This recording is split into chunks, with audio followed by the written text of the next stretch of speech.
Дастан мырза, жооп берип коюңуз, эми фирманы негиздеген сиз турбайсызбы? Мындай айтайын, сиз акыркы сотко эми келдиңиз. Буга чейин жок болчуңуз.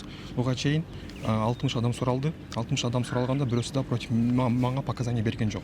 Баары Фыратка акча бергем деп айтып атышат. Фырат кол койгон деп атышат. Фырат менен тактап сүйлөшкөм деп. Мени бирөөсү да тааныбайт, бирөөсү да мага келген жазган эмес байке. Мен сиздин жумушуңузду карап жүрөм. Жакшы иштейсиз билем байке.